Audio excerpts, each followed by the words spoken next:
ഇത് നടപ്പിലാക്കാൻ ശ്രമിക്കേണ്ടവര് അവിടുത്തെ ജീവനക്കാരാണ്. റെഡ്കോ മാത്രമല്ല, കേരളത്തിലെ ഏതൊരു സ്ഥാപനത്തിലെയും ജീവനക്കാരാണ് സുപ്രധാനമായ ഉത്തരവാദിത്വം.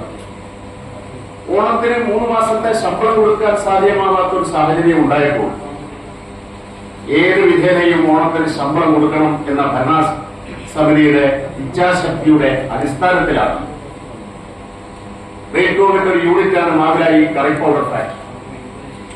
അത് ശരിക്കും സ്വതന്ത്രമായി പ്രവർത്തിക്കുന്ന ഒരു യൂണിറ്റാണ്.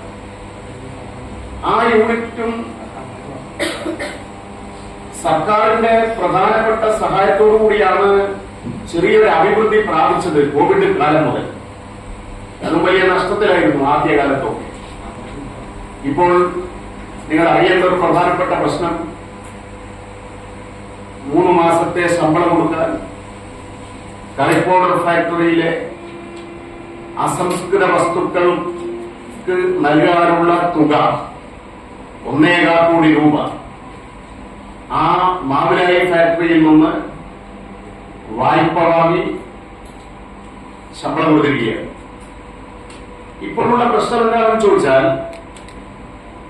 അവർക്ക് ആ പണം തിരിച്ചു കൊടുക്കുന്നില്ലെങ്കിൽ അവർക്ക് കറി പൗഡർ ഫാക്ടറിയിലേക്ക് അവർക്കല്ല കൊടുക്കേണ്ടത്. ആ പണം കൊടുക്കേണ്ടത് സാധനങ്ങൾ ഞങ്ങൾക്ക് തരുന്നവർക്കാണ്. കടമായി വാങ്ങിയതാണ് അവിടെ ഉപയോഗിക്കുന്ന സാധനങ്ങൾ. ആ പണം അവർക്ക് കൊടുത്തിട്ടില്ലെങ്കിൽ അവരും സാധനം തരാതെയാണ്.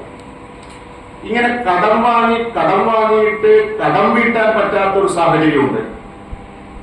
അങ്ങനെ ഒരു സാഹചര്യത്തെ മുറിച്ചു കിടക്കാനും ഓണത്തിന് ശമ്പളം കൊടുക്കാനുമാണ് ഈ കാര്യം ഞങ്ങൾ ചെയ്തിട്ടുള്ളത്. ഇങ്ങനെ ചെയ്തൊരു കാര്യത്തെപ്പറ്റി 4 മാസമായിട്ട് ശമ്പളം കൊടുക്കുന്നില്ല എന്ന പ്രചരണമാണ് എന്റെ മാധ്യമ സുഹൃത്ത് ഇവിടെ ചൂണ്ടിക്കാണിച്ചിരിക്കുന്നത്. 2 മാസം മുതൽ ശരിയാണ്. ഇവിടെ റെഡ്കോ രക്ഷപ്പെടണമെങ്കിൽ, ഈ പ്രതിസന്ധിയിൽ നിന്ന് കരകയറണമെങ്കിൽ വരവുണ്ടാവണം. വരവ് ഉണ്ടായാൽ മാത്രമേ ഇത് രക്ഷപ്പെടുത്താൻ പറ്റൂ. അതിനു വേണ്ടിയിട്ടുള്ള ചില പദ്ധതികൾ ഞങ്ങൾ ആവിഷ്കരിച്ചിട്ടുണ്ട്. ആ പദ്ധതികളുമായി സഹകരിച്ച് മുന്നോട്ടേക്ക് പോകുന്നതിന് ജീവനക്കാർ പലരും സന്നദ്ധരാണ്. എന്നാൽ അത്തരം പദ്ധതികളോട് വേണ്ടത്ര സഹകരണാത്മകമായ ഒരു മനോഭാവം അവിടെ 2 ട്രേഡ് യൂണിയനുകളുണ്ട്.